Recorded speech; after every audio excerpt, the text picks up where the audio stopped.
Welcome back, everyone. Today we're going to be talking about the quest of the Golden Fleece. So it's a long poem, but as we go through, we're going to talk about it and, discuss. Hopefully it comes out to have a good ending like the other ones have been. And so, let's get to it. Thank you for coming to see me. The first hero in Europe who undertook a great journey was the leader of the quest of the Golden Fleece. He was supposed to have lived in a generation earlier than the most famous Greek traveler. The hero of the Odyssey, which is Odysseus, I believe. It was a course of journey by water. Rivers, lakes, and seas were the only highways. There were no roads. All the same, a voyager had to face perils not only on the deep, but also on the land as well. Ships did not sail by night. In any place where sailors put in might harbor a monster or a magician who could work more deadly harm than a storm and shipwreck.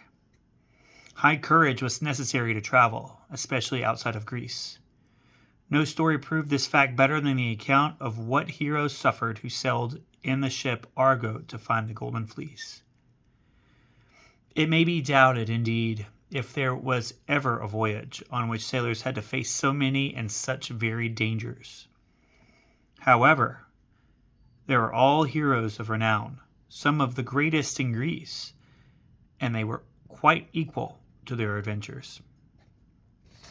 The tale of the Golden Fleece begins with a Greek king named Athamas. I'm going to look that up. It is Athamas. Okay, cool. Who got tired of his wife, put her away, and married another. The Princess Ino. Nephele, his first wife, was afraid for her two children, especially the boy, Phrixus. She thought the second wife would try to kill him so that her own son could inherit the kingdom, and she was right. The second wife came from a great family. Her father was Cadmus, the excellent king of Thebes. Her mother and her three sisters were women of blameless lives, but she herself, Ino, determined to bring about little boy's death. And she made an elaborate plan how this was to be done. Somehow she got possession of all of the seed corn and parched it before the men went out for the sowing, so that, of course, there was no harvest at all.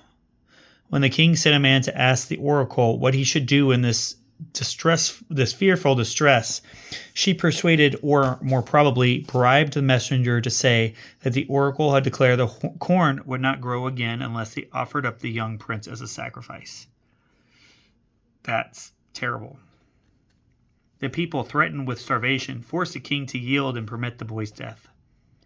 To the later Greeks, the idea of such a sacrifice was as horrible as it is to us.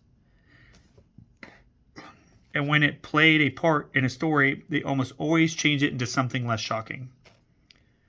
As this tale has come down to us, when the boy had been taken to the altar, a wondrous ram with a fleece of pure gold snatched him and his sister up before and bore them away into the air. Hermes had sent him an answer to their mother's prayer. While they were crossing the strait which separates Europe and Asia, the girl whose name was I have to look it up. Whose name was Helle, slipped and fell into the water. She was drowned, and the strait was named for her, the Sea of Helle. At Helle's point, the boy came safely to land to the country of, I'm going to say the one on the unfriendly sea, the Black Sea, which had not yet become friendly. The people there were fierce people. Nevertheless, they were kind to Phrixus, and their king Aeetes let him marry one of his daughters. It seems odd that Phrixus sacrificed to Zeus the ram that had saved him, in gratitude for having been saved, but he did so, and he gave the precious Golden Fleece to King Aeetes. Phrixus had an uncle who was by rights a king in Greece, but he had his kingdom taken away from him by his nephew, a man named Peleus, the king's son. Jason, the rightful heir to the kingdom, had been sent secretly away to a place of safety. And when he was grown, he came boldly back to claim the kingdom for his wicked cousin. The usurper Peleus had been told by an oracle that he would die at the hands of kinsmen, and that he should beware of anyone who he saw shod with only a single sandal. Sorry, my nose itches super bad. In due time, such a man came to the town. 1 foot was bare. Why? I guess, whatever. 1 foot was bare. I guess that's how he had determined, I suppose. Although in all of their ways he was very well clad, a garment fitting close to his splendid limbs, and around his shoulders a leopard skin to turn the showers. He had not shorn the bright locks of his hair. He didn't cut his hair. They ran rippling down his back. He went straight into town and entered the marketplace, fearlessly at the time when the multitude filled it. None knew him, but one and another wondered at him and said, "Can he be Apollo, or Aphrodite's lord? Not one of Poseidon's bold sons, for they are dead." So they questioned each other. But Peleus came in hot haste at the tidings, and when he saw the single sandal, he was afraid. He hid his terror in his heart, however, and addressed the stranger. "What country is your fatherland?" "No hateful and defiling lies, I beg you. Tell me the truth." With gentle words, the other answered, "I have come to my home to recover the ancient honor of my house. This land no longer ruled a right, which Zeus gave to my father. I am your cousin, and they call me by the name of Jason. You and I must rule ourselves by the law of right, not appeal to brazen swords or spears. Keep all the wealth you have taken, thy flocks, and the tawny herds of cattle and the fields, but the sovereign scepter and the throne release to me, so that no evil quarrel will arise for them." Peleus gave him a soft answer. "So shall it be, but one thing must first be done. The dead Phrixus bids us bring back the Golden Fleece, and thus bring back his spirit to the throne. The oracle has spoken, but for me, already old age is my companion, while the flower of youth is only caught between the rocks." Hold on a second. Okay, we skip some. "The flower of youth now coming into full bloom. Do you go upon this quest? And I swear with Zeus as a witness that I will give up the kingdom and the sovereign rule to you." So he spoke, believing in his heart that no one could make the attempt and come back alive. Well, I'm guessing he did, because I feel like they would have ended it at this point. The idea of a great adventure was delightful to Jason. He agreed, and let it be known everywhere that this would be a voyage indeed. The young men of Greece joyfully met their challenge. They came, all the best and noblest, to join the company. Hercules, the greatest warrior of all heroes, was there. Orpheus, the master musician, Castor with his brother Pollux, Achilles' father, Peleus, and many other. We're going to leave it there. Hera was helping Jason, and it was she who kindled in each one the desire not to be left behind, nursing a life without peril by his mother's side.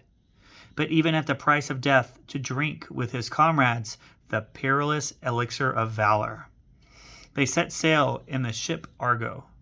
Jason took in his hands a golden goblet, and pouring a libation of wine into the sea, called upon Zeus, whose lance is lightning, to speed them on their way.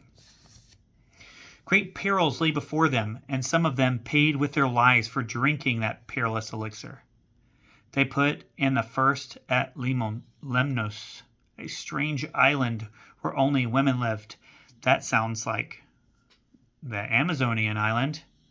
They had risen up against the men and had killed them all, except one, the old king. His daughter, a leader among the women, had spared her father and set him afloat on the sea in a hollow chest, which finally carried him to safety. These fierce creatures, however, welcomed the Argonauts and helped them with good gifts of food and wine and garments before they sailed away. Soon after they left Lemnos, the Argonauts lost Hercules from the company. A lad named Hylas, I'm going to call him Hylas, his armor bearer, very dear to him, was drawn under the water as he dipped his pitcher in a spring by a water nymph who saw the rosy flesh of his beauty and wished to kiss him. There's a lot of love goes around. People fall in love super easy in these stories, I guess. It's like the gods just see people and it's like, I love you. I love you now. Like, what? That isn't, I guess, maybe back in those days. I don't know. Kept the love alive, I suppose, about these stories. She threw her arms around his neck and drew him down into the depths, and he was seen no more. Great. So he got killed by this water nymph. Hercules sought him madly everywhere, shouting his name and plunging deeper and deeper into the forest away from the sea. He had forgotten the fleece and the Argo and his comrades. Everything except his armor bearer. He did not come back, and finally the ship had to sail without him. Their next adventure was with the Harpies, frightful flying creatures with hooked beaks and claws who always left behind them a loathsome stench, sickening to all living creatures. Where the Argonauts had beached their boat for the night lived a lonely and wretched old man, to whom Apollo, the truth teller, had given the gift of prophecy. He foretold, unerringly what would happen. This had displeased Zeus, who had always liked to wrap in mystery of what he would do, and very sensibly too, in the opinion of all that knew Hera. So he inflicted a terrible punishment upon the old man. Whenever he was about to dine, the Harpies, who were called the hounds of Zeus, swooped down and defiled the food, leaving it so foul that no one could bear to be near it, much less eat it. When the Argonauts saw the poor old creature, his name was Phineus, he was like a lifeless dream, creeping on withered feet, trembling for weakness, and only the skin on his body held his bones together. He welcomed them gladly and begged them to help him. He knew, through his gift of prophecy, that he could defend from the Harpies by 2 men alone. Who were among the company on the Argo? The sons of Boreas, the great north wind. All listened to him with pity, and the 2 gave him eagerly their promise to help. So that's good. At least they're going to help him. I wonder why Zeus was so mad. No, because he could see the future. Man, Zeus, gods don't like. You're like, oh, look, he's got to be a surprise. He punishes people for not letting them have a surprise. While others set forth food for him, the sons took their stand beside him with drawn swords. He had hardly put a morsel to his lips when the hateful monsters darted down from the sky, and in a moment had devoured everything and were flying off, leaving the intolerable odor behind them. But the swift sons of the north wind followed them. They caught up with them and struck at them with their swords. They would assuredly have been cut into pieces if Iris, the rainbow messenger of the gods, glided down from heaven, had not checked on them. They must forbear to kill the hounds of Zeus, she said. But she swore by the waters of the Styx, the oath that no one can break, that they would never again trouble Phineus. So the 2 returned gladly and comforted the old man, who in his joy sat feasting with all the heroes throughout the night. He gave them wise advice, too, about the dangers before them, especially about the clashing rocks, the simple gates that rolled perpetually against one another while the sea boiled up around them. The way to pass between them, he said, was to first to make a trial with a dove. If she passed through safely, then the chances were that they too would get through. But if the dove were to get crushed, they must turn back and give up all hope of the Golden Fleece. There's only one way? Can you go? Were they that big? Were they that large? Because it seems like if you're in the sea, you could just go around these rocks, right? I don't know. Just saying. The next morning they started, with a dove, of course, and were soon in sight of the great rolling rocks. It seemed impossible that there could be a way between them. But they freed the dove and watched her. She flew through and came out safe. Only the tips of her tail feathers were caught between the rocks as they rolled back together. And those were torn away. The heroes went after her as swiftly as they could. The rocks parted. The rowers put forth all their strength, and they too came through safely. Just in time, however, for as the rocks clashed together again, the extreme end of the stern ornament was shorn off. By so little they escaped destruction. But ever since they passed them, the rocks have been rooted fast to each other and have never any more brought disaster to sailors. So just that one time, it's like, boom, okay, we're good.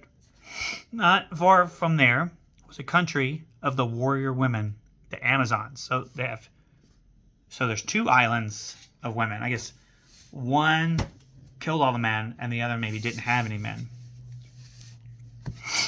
The daughter, strangely enough, of that most peace-loving nymph, Sweet Harmony. But their father was Ares, the terrible god of war, whose ways they followed and not their mother's. The heroes would gladly have halted and closed in battle with them, and it would not have been a battle without bloodshed. For the Amazons were not gentle foes, but the wind was favorable, and they hurried on. They caught a glimpse of the Caucasus as they sped past, and of Prometheus on his high rock above them, and they heard the fanning of the eagle's huge wings as it darted down to its bloody feast. They stopped for nothing, and that same day at sunset they reached the place where the country of the Golden Fleece. They spent the night facing they knew not what, and feeling that there was no help from them any more except on their own valor. Up in Olympus, however, a consultation was being held about them. Hera, troubled at the danger they were in, went to ask Aphrodite's help. The goddess of love was surprised at the visit, for Hera was no friend of hers. Still, when the great queen of Olympus begged for her aid, she was awed and promised to do all she could.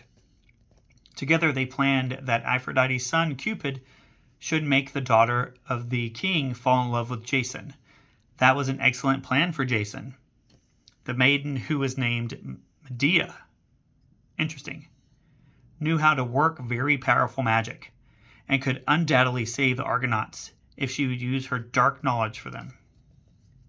So just going back, of course it was an excellent plan for Jason. Of course it was. It's like, daughter of a god? Are you kidding me? Daughter of the king to fall in love with Jason. But still, it's a pretty good deal. He's going to get, if he makes it back anyway. I think it's pretty good for them. Okay, so Aphrodite went to Cupid and told him she would give him a lovely plaything, a ball of shining gold and deep blue enamel, if he would do what she wanted. He was delighted, seized his bow and quiver, and swept down from Olympus to the vast expanse of air to where they were. Meantime, the heroes had started for the city to ask the king for the Golden Fleece. They were safe from any trouble on the way, for Hera wrapped them in a thick mist so that they reached the palace unseen. It dissolved when they approached the entrance, and the warders, quick to notice the band of splendid young strangers, led them courteously within and sent word to the king of their arrival. He came at once and bade them welcome. His servants hastened to make all ready, build fires and heat water for baths, and prepare food. And to this busy scene stole the princess Medea, curious to see the visitors, as her eyes fell upon Jason. Cupid swiftly drew his bow and shot a shaft deep into Maiden's heart. It burned there like a flame, and her soul melted with the sweet pain. And her face went now white, now red. Amazed and abashed, she stole back to her chamber. Only after the heroes had bathed and refreshed themselves with meat and drink could the king ask them who they were and why they had come. It was accounted great discourtesy to put any question to a guest before his wants had been satisfied. Jason answered that they were all men of noblest birth, sons or grandsons of the gods, who had sailed from Greece in the hope that he would give them the Golden Fleece, in return for whatever service he would ask of them. They would conquer his enemies for him, or do anything he wished. Ooh, this is going to turn out to be good, but we're going to find out next time. Next time on Reading with Daniel. So next time we're going to dive deeper into this book and deeper into the story of the Golden Fleece. Hopefully it works out well for everybody. It's looking like it will, but who knows? It could be some betrayal. It could be love. It could be betrayal of love. Could be more Romeo and Juliet. I don't know. We're going to figure it out together next time. Thank you again. Thank you, whoever is out there watching me. I appreciate it. And just come to me next time, and we'll see you. Have a good day.